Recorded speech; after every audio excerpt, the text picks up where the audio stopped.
one tooth, because he only had one tooth in his mouth.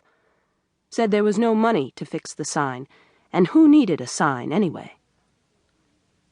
It was no longer a motel, he told Rosa.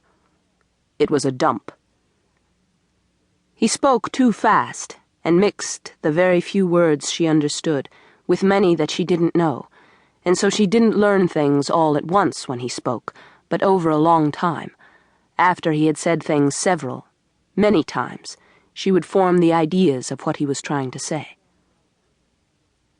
She didn't think of her room as a dump. She had lived in a dump. In Mexico City, she had lived in a cardboard carton on the edge of the dump and had run for the trucks when they brought new garbage, had run with the rest of the children to look for food or for anything of use or value to fix or clean to sell to tourists. That was a dump. Her room wasn't at all a dump. Outside, the Prairie Deluxe Motor Hotel had the problems that come with age, problems she had seen on many old buildings in Mexico City when she was younger.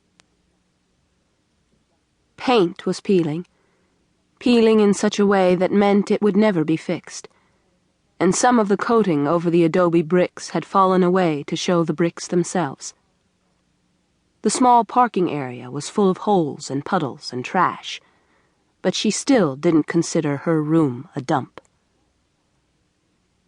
It wasn't large. In the middle was a bed made of wood, with burned edges and covered with burned brands that she sometimes ran her fingers over in the late mornings when she awakened. She didn't understand the symbols, but found some of them beautiful and ornate, and wondered if all the beds in the motel had the same designs burned into them, or if only her bed had these symbols. She liked to think it was only her bed, and that the symbols meant some secret thing, and once, when she walked past one of the other rooms, when the door was open, she purposely didn't look in because she didn't want to know the truth. The bed was a kind of nest for her.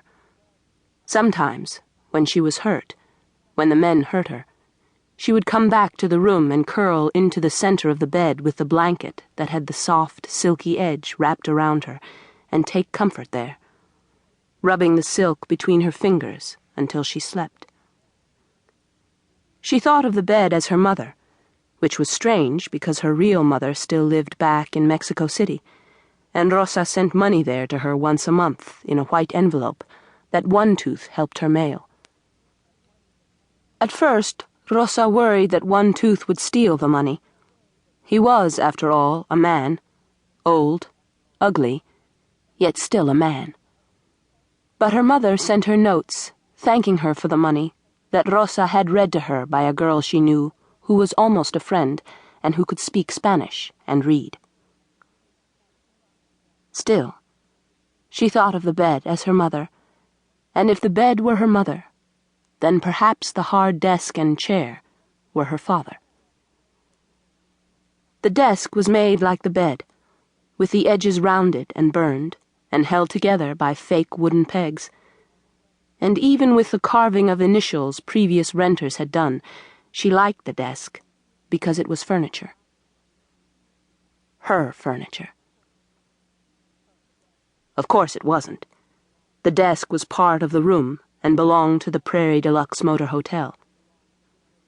When she was older, and a model who would be on the covers of magazines, and perhaps in the movies, wearing a dress that made her breasts look larger, and she had become rich and lived in a big house, she wouldn't have such a desk.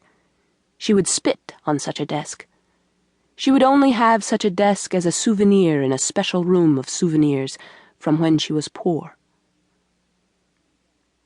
But for now, the desk was her furniture, her place to work on her accounts, to write.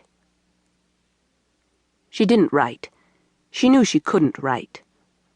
Letters had never been taught to her. But she had some knowledge of numbers, and she copied letters from magazines and signs in a notebook where she kept her accounts. She would get up in the late morning, sometimes in the afternoon.